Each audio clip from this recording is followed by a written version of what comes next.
Hazel Kimball didn't flinch when she heard her husband tell his business associate she was convenient. She didn't set down her embroidery hoop or go cold at the supper table or let a single line of her face shift. She was standing in the hallway with her shawl still damp from the evening air, and Miles' voice was carrying clear through the half-open study door, that easy, low register he kept for men he respected, men whose regard he considered worth having.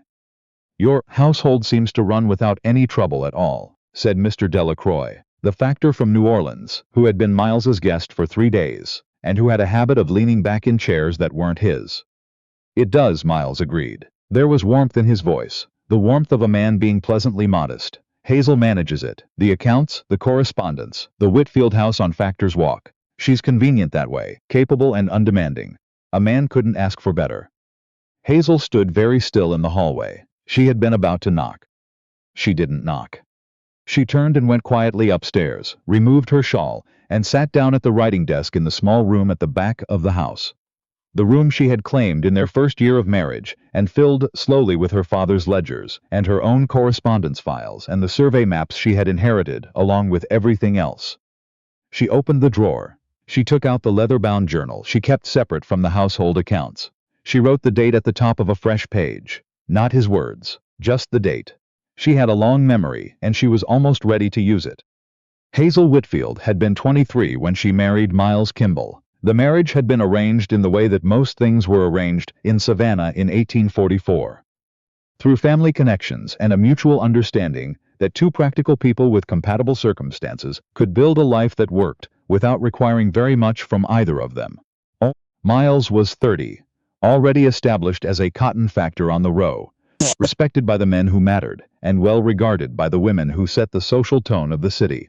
He was serious without being cold, and he had looked across the dinner table at their first formal meeting, and asked her a question about her father's warehouse accounts that no man had ever thought to ask a woman he was considering for marriage. She had answered it correctly and in detail. He had listened. She had thought then, this one is different. She had been half right. He recognized her competence. He simply never asked what to do with it. Ezra Whitfield had been a self-made man in the truest sense, the kind who built his brokerage from a single family connection and 30 years of work so relentless and unglamorous that most people who did business with him never bothered to register. How he had gotten there. He had brought Hazel to the counting house when she was 9 years old, and taught her to read a bill of lading before she was 12. He had shown her how credit relationships worked, how a factor's reputation was built on the smallest margins of trust, and how a single falsified entry in a ledger could unravel a decade of careful business the way a loose thread unravels a hem.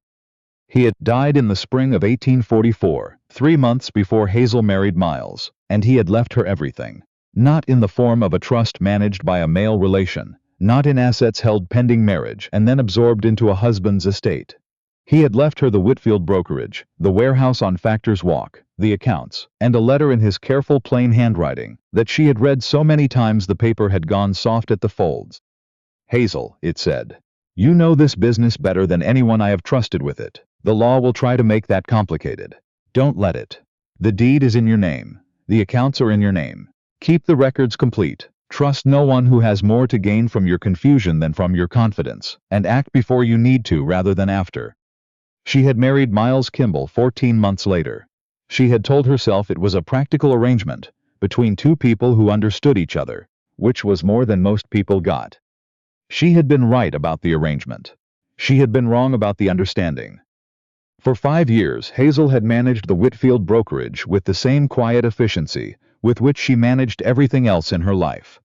The men who brought cotton to the row knew the Whitfield accounts were reliable and the warehouse was well run, and most of them dealt with Ward Hennessy, her floor manager, who had been with the business for 16 years, and who called her Miss Kimball to clients and Hazel in private, and had never once made her feel there was anything unusual about a woman knowing more about the accounts than the men who claimed to.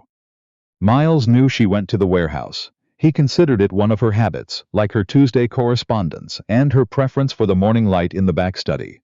He had never asked her what she did there, not in the way of a man who was incurious, but in the way of a man who had decided the answer wasn't his concern. That distinction had been invisible to her for a long time. It stopped being invisible the evening she stood in the hallway and heard the word convenient, and understood that it was being offered as praise. She did not cry. She did not confront him. She went to the writing desk and opened the locked bottom drawer, and she took out the file she had been building for the past 2 months. Corbin Kimball had started asking questions in October. Hazel had noticed in November. She had begun keeping records in December. Corbin was 33 years old, 7 years younger than Miles, and he was the kind of man who was charming in every direction at once. Warm to women, collegial with men, quick with a laugh that made you feel included in something you couldn't quite identify. He had tried 3 different ventures since leaving his father's house, and none of them had gone the way he hoped, which had made him cheerful in the way that some men are cheerful when they are running out of options. Brightly, with a certain desperate momentum. He had visited them in the fall. He had stayed 12 days, which was 9 days longer than the initial invitation covered. He had spent a great deal of time in the study with Miles, discussing matters that never arrived at any particular conclusion. He had been uniformly pleasant to Hazel. She had watched him the way her father had taught her to watch people who were pleasant for reasons they had not explained. The first sign was the county recorder's office. Ward told her in November that a man fitting Corbin's description had been asking about the original Whitfield deed, specifically about how the property had been recorded at the time of Ezra Whitfield's death and whether there had been any challenges to the conveyance. The second sign was a letter, misdirected to her home address rather than to the brokerage office. It was addressed to Corbin. She would not have opened it under ordinary circumstances, but the return address was from a notary in Atlanta, whose name her father had once written in the margin of a letter with the annotation, "Not a man you want handling your instruments." She opened it, she read it twice, she placed it carefully in the file. She wrote to her father's attorney, Mr. Asa Trent, in Charleston. She sent the letter care of the brokerage address, for his attention alone. She signed it Hazel Whitfield. It was the first time she had signed her given name without Kimball attached to it in 5 years. She noticed only after she had sealed the envelope. She did not unseal it. Mr. Asa Trent was a small, deliberate man who had advised her father for 20 years, and who shook her hand when she came to his Charleston office, without the half-second hesitation some men deployed at the last moment, as though reconsidering whether a handshake was appropriate after all. "Your father told me," he said, once they had sat down, "that if you ever came to see me about the brokerage, I should extend you every professional courtesy and complete confidence, and that I would not be wasting my time." What Trent knew was considerable.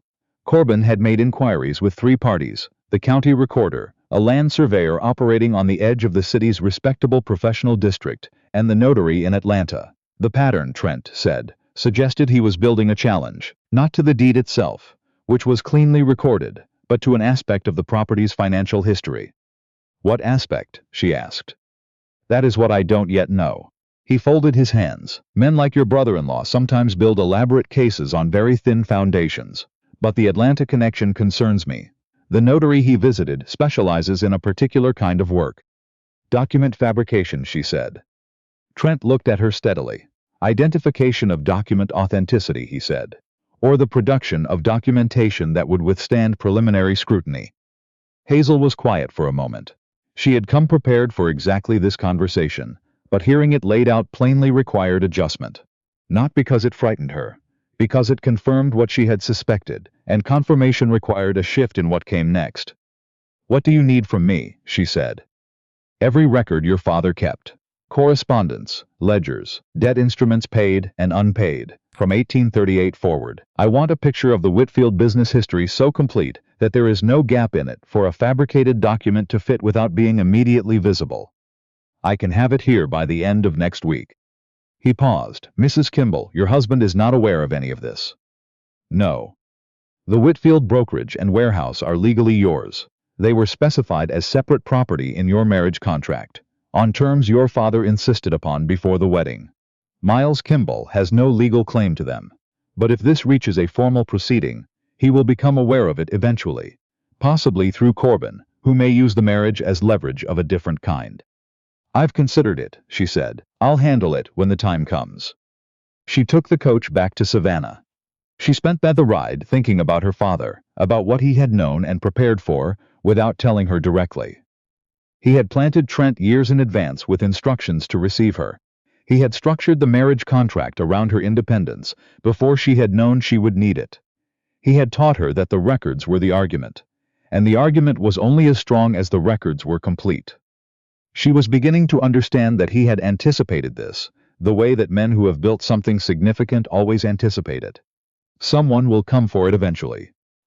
The question is whether you have been building defenses or not. She had been. She just hadn't known until now exactly what she was building them against. The promissory note surfaced in February. Trent sent word by private courier. Corbin had filed a claim with the county court, not a challenge to the deed, but a debt instrument, a promissory note, dated 1841, purportedly signed by Ezra Whitfield, acknowledging a personal debt of $8,000 owed to Corbin Kimball, secured against the Factors Walk warehouse, and never settled. Hazel read the letter standing at her desk in the back study. She sat down. She opened the locked drawer. She took out the 1841 ledger. It took her 11 minutes to find what she was looking for. Her father had borrowed money in 1841. That much was true. A loan of $6,000 from a private party during a period of unusual credit tightness when two of his major accounts had delayed payment simultaneously. The debt was documented clearly. The lender's name, the terms, the amount, the date. The lender's name was not Corbin Kimball. It was a man named Devereux, a retired factor from Augusta, who had been a friend of her father's since the 1820s.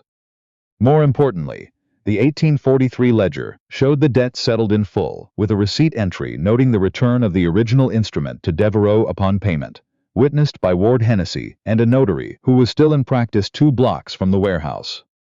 Corbin had found the real debt. He had used the real date, the real general circumstances, the amount adjusted slightly upward. He had simply replaced the lender's name with his own and erased any record of settlement. It was a sophisticated fabrication. He had studied her father's records carefully enough to know which details to preserve for authenticity. That careful study was what made her angry in a way she needed to keep very controlled. She wrote to Trent immediately. I have the 1841 ledger and the 1843 settlement entry. The promissory note Corbin filed is built around a real loan that was satisfied in full. I have the ledger evidence. I need a document examiner. I need to know how far this has traveled before we respond.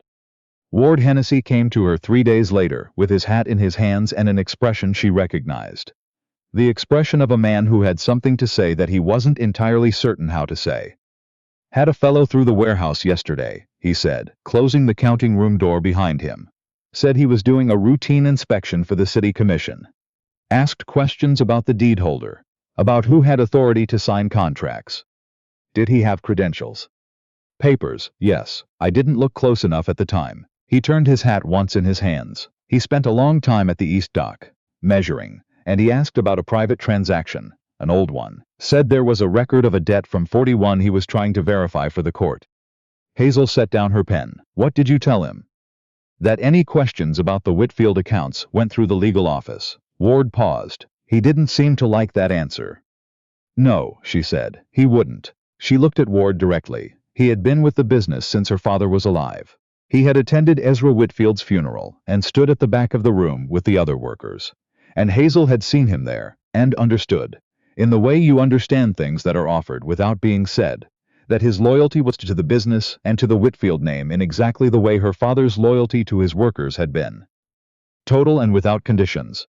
I need you to keep a log, she said. Anyone who comes onto this property asking questions about the deed or the accounts, date, description, what they said. Don't turn them away. Just record it. He nodded slowly. Is trouble coming, Mrs. Kimball? I think it's already here, she said. I'd rather be ready for it than surprised by it. Can I count on you? Every person on this floor, he said, knows whose hands have kept this place running since Mr. Whitfield passed. He met her eyes. You can count on all of us. She nearly let that show in her face. She held herself together. Keep the log, she said. She told Miles on a Thursday evening in early March. She had not planned to tell him that night.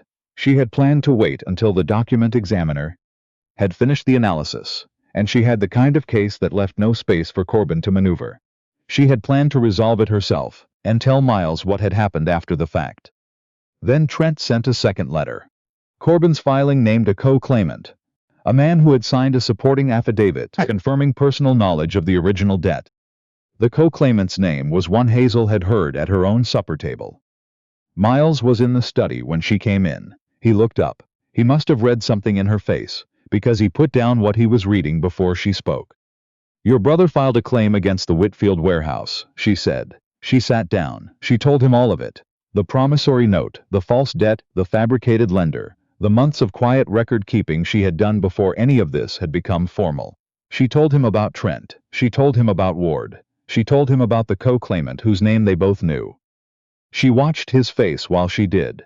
She watched him move through confusion, then comprehension, then something she had not expected. Not anger at her, not the defensive positioning of a man whose authority had been bypassed, but something quieter and more troubled. The expression of a man beginning to understand the shape of something he had been standing too close to see. "Why didn't you tell me sooner?" he said. "Because I didn't know which direction you'd lean," she said, "and I couldn't afford to find out at that cost." He was quiet. She had prepared a careful answer to that question. She gave him the honest one instead. "If I had come to you in November with suspicions and no proof, you would have spoken to Corbin. You would have managed it the way you manage things. Directly, with the best intentions, and without understanding that warning him would have destroyed every advantage I had built." She held his gaze. "I'm not accusing you of meaning harm. I'm telling you what would have happened." He didn't argue. He couldn't, because she was right, and somewhere in the quiet of the study, he knew it. "What do you need from me?" he said. The question surprised her. She answered it plainly. "One conversation," she said, "with Delacroix. He signed an affidavit supporting Corbin's claim. I need to know what Corbin told him, how he framed the debt, what he said about the warehouse, and how much of what Delacroix knows came from conversations he had with you." Miles went very still. She could see him understanding the implication. Not an accusation, just the reality of how information moves between men who trust each other, through bourbon and business talk, through the easy exchange of a household that runs smoothly because a wife has arranged it to. "I can do that," he said. "Don't confront him," she said. "Just find out what he was told." She stood to leave. "Hazel." His voice stopped her at the door. "He used your father's name," he said, "to fabricate a debt." "Yes," she said.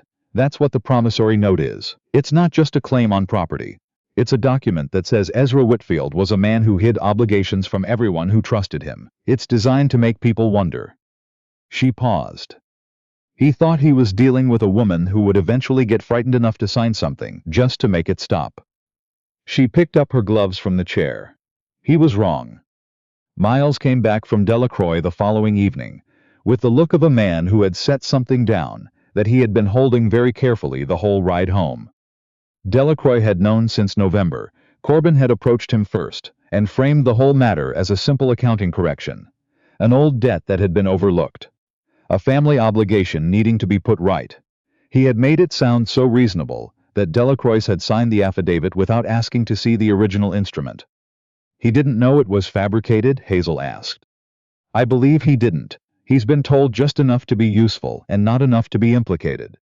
She was quiet for a moment, then, "I want him as a witness, not a defendant. He can testify that Corbin represented the debt as legitimate, and that testimony from a man of his standing does considerable damage to whatever story Corbin tries to tell in front of a judge." Miles studied her. "You want to use him?" "I want to use the truth," she said. "He was deceived. He can say so under oath. That's not strategy. That's fact." He looked at her for a long moment. "You've been 3 steps ahead of this the entire time." "Someone had to be," she said, not bitterly, just plainly. He absorbed that without flinching.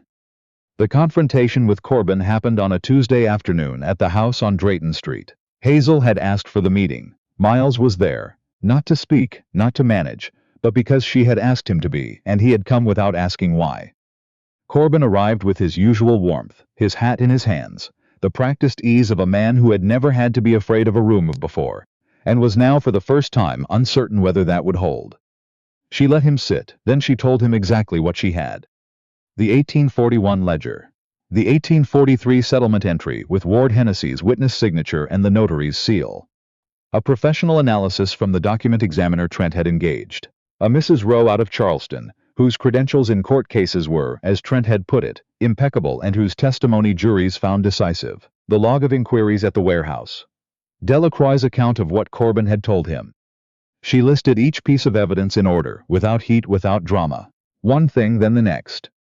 Corbin's expression moved through several calculations. She watched it happen with the detached attention she brought to accounts. The reassessment? The search for an exit. The moment when a man understands he has run past the point where improvisation will help him. Hazel, he said, we're family. You used my father's name, she said, to build a document designed to make people wonder whether he was an honest man.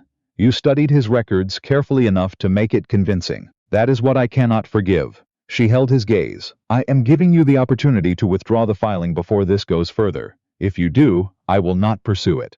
If you don't, everything I have just told you becomes part of the public court record, including Mrs. Rowe's testimony, including Delacroix's account of how the whole thing was framed, and including a detailed comparison between the note you filed and my father's authenticated ledgers. She paused for exactly 3 seconds. You have 48 hours, she said. I'll be at the warehouse. She stood. Miles stood with her. He had not said a single word throughout the meeting. They walked out together. Behind them, she heard Corbin remain in the chair for a long moment. Then the front door opened and closed. In the carriage, Miles said, he'll withdraw it. Yes, she said. You knew he would. He built the scheme to pressure a settlement, she said. He thought he was dealing with a woman who would eventually get frightened enough to sign something just to make it stop. She looked out the window at the live oaks moving past. He calculated wrong. The withdrawal letter arrived in 39 hours. Hazel was at the warehouse when Ward brought it to her. She read it once, folded it, placed it in the file that had been building since December. That's it then, Ward said. That's it, she said. She sat for a moment at the counting desk, her hands flat on the surface. She let herself feel capable, which was not the same thing as triumphant and was, in fact, considerably better. Then she picked up her pen and went back to work. Miles found her in the back study that evening. He knocked, which he had not done before. She noticed it the same way. She noticed everything that mattered, completely, without rushing to a conclusion. He placed a document on the desk. She looked at it, then at him. She unfolded it. It was a formal amendment to their marriage contract, drawn up by Trent.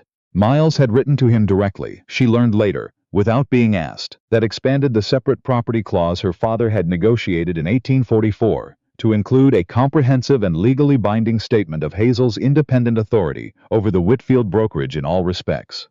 The right to contract, to litigate, to encumber, to sell, to expand, the right to act in her own name without requiring her husband's consent or signature for any purpose related to the business, now or in the future. At the bottom, in the space where her signature would normally appear, Miles had written in his own hand, already filed, no signature required. She looked up. It's not a gift, he said. Your father built it, you defended it, I'm making it permanent. She held his gaze for a long moment. You should have had this before we married, he said. Your father knew that. I didn't. He paused. I should have. She thought about the hallway, the word convenient. The date she had written, instead of his words, because she had already decided to hold it quietly until she was ready. She thought about 5 years of managing everything with careful and visible precision, and about what it had cost her to be so thoroughly capable, and so thoroughly alone in it. I'm not finished being angry, she said. I want you to understand that. Not about Corbin, that's done. About the 5 years before it. I know, he said. The word you used, she said, convenient, you meant it as praise. Yes. He didn't try to explain it away. That's the part I keep coming back to. It was accurate, she said. You weren't trying to diminish me. You genuinely believed it was a sufficient description of what I was to you. And I spent 5 years making sure you never saw anything more than that, because I had decided the alternative was a conversation you weren't ready to have. The study was very quiet.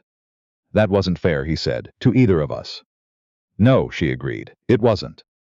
He stayed in the doorway for another moment. Hazel. He said her name with a different weight than she was used to. What is it actually like, running that business? What do you think about when you're there? She looked at him. It was such a simple question. She had never been asked it. Sit down, she said. She told him. Not all of it. There were 5 years of it, and the evening wasn't long enough. But she told him about the accounts and the credit relationships, and what her father had built, and what she had quietly been building on top of it. She told him about Ward, and about the way trust worked on the row, where a man's word was the only instrument that never got audited. She told him about the ledgers, about what she had found in them when she was building the defense, about the letter her father had left her. Miles listened, not with the patient performance of a man waiting to speak. He listened the way she listened to accounts, following the structure of it, looking for the shape. When she finished, he was quiet for a moment. "Your father was a remarkable man," he said. "He was a practical one," she said. "He just had very long sight." They sat for another hour in the back study, the lamp burning low. Outside, the March air was finally carrying the first real suggestion of warmth at its edges, the kind of warmth that came not all at once but in layers, each day a little more than the last, the way things changed when they had finally decided to. She was not ready to forgive everything. She did not know yet what the marriage looked like now, with the careful managed silence she had kept for 5 years finally broken, with the question still open between them of what was actually possible between two people who had shared a house and an arrangement and very little else. But she was a woman who dealt in evidence, and the evidence in front of her, on this March evening, with a legal amendment filed in her name and an honest question answered for the first time in 5 years, was different from what it had been in October. Different was not yet enough. Different was, however, a beginning. The first morning she let him come to the warehouse was in April. Miles rode beside her along the bay without speaking, his particular kind of quiet, which she had spent 5 years reading as indifference, and was only now beginning to understand was actually attention, the focused silence of a man listening for something he doesn't yet know how to ask about directly. Ward was at the loading dock when they arrived. He looked at the two of them with an expression that contained several things at once: surprise, something close to relief, and the careful neutrality of a man who had worked for Hazel long enough to know she didn't need his commentary on her personal arrangements. "How are the Rogers accounts?" she said. "Settled as of yesterday. Hartley's got the receipt." "Good." She walked toward the counting room. Behind her she heard Miles say to Ward, in a register quieter than his usual and genuinely inquiring rather than managerially pleasant, "Tell me about Hartley. How long has he been here?" Ward answered. Miles listened. She didn't look back, but something in her chest settled by a small, precise degree. In the counting room, she opened the 1849 ledger. She wrote the date at the top of the first entry. She began to work, unhurried and exact, the way her father had taught her, the way she had always worked, except that now there was a man in the next room asking real questions and waiting for real answers, and the door between them was open. Outside, the factor's walk was coming awake. The first cargo of the season was moving on the river. The warehouses were opening one by one in the early light, and in the middle of all of it, the Whitfield name was on the deed of a building that was entirely, irrevocably, permanently hers. She kept writing. That was, she had come to understand, exactly enough, and also, in the slow, honest way of things that finally begin to change, the beginning of something more.